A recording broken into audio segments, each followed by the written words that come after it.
Realize the presence of the Lord. Find out how you can know God is there in this episode of 5 Minutes Closer.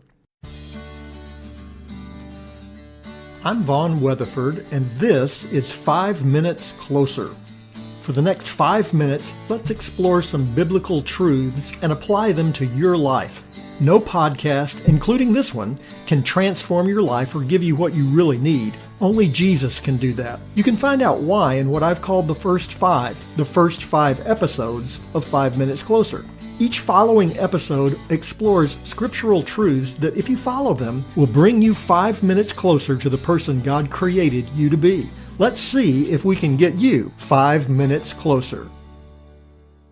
Have you ever been driving? Maybe you were a little preoccupied, perhaps not paying attention to where you're going, and suddenly you look up and realize you're not where you're supposed to be. Maybe you missed an exit a few miles back, perhaps you didn't know the directions all that well to begin with, but suddenly your mind kicks into gear and you realize something is wrong. Jacob had reached a point like that in his life. He'd achieved much, receiving the blessing and birthright from his father Isaac.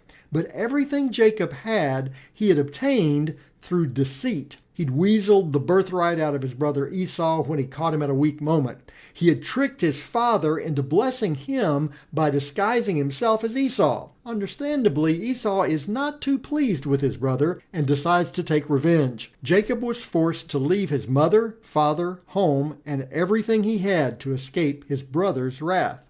On his way, exhausted and worn out, he lays down beside the road with nothing but a rock for a pillow. While he's there, he has a vision of the Lord in which God gives him a promise in Genesis chapter 28, verses 15 and 16. There the Bible says, "Behold, I am with you and will keep you wherever you go, and I will bring you back to this land, for I will not leave you until I have done what I promised you." Then Jacob awoke from his sleep and said, "Surely the Lord is in this place, and I did not know it." To realize the Lord's presence, we need to realize first where we are. Jacob had not exactly led an exemplary life to this point. Isaac, the son of Abraham, had two twin boys, Esau and Jacob. Esau was born first, but Jacob was the favorite of his mother Rebekah. Sibling rivalry ensued. Jacob winds up cheating his brother Esau out of his birthright and their father's blessings. Esau, none too pleased with this, vows to kill Jacob, and Jacob does the brave thing by slipping out the back door and running away. In Genesis chapter 28, Jacob is alone, with nothing more than a rock for a pillow. He has reached the bottom, and he knows he has nowhere to go. When he realizes where he is, he finally realizes that God is there. God sends him a vision of angels ascending and descending a ladder into heaven. Jacob comes to his senses and realizes that God is with him despite all of his own failings. In verse 16, the Bible says, "Then Jacob awoke from his sleep and said, 'Surely the Lord is in this place, and I did not know it.'"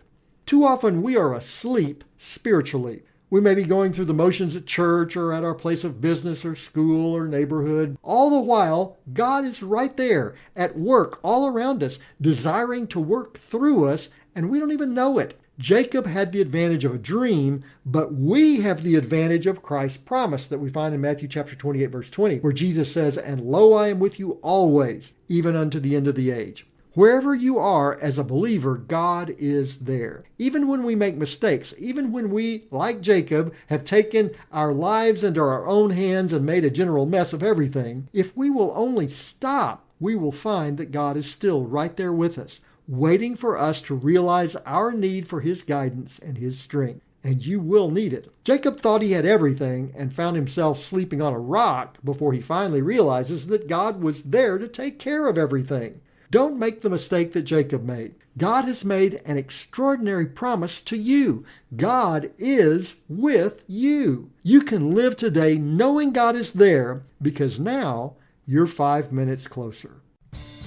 My prayer is that these 5 minutes have challenged you, inspired you, and caused you to consider applying God's message for your life from His Word. To find out more, visit our website at 5minutescloser.com. Join me next time to see if we can get you 5 minutes closer.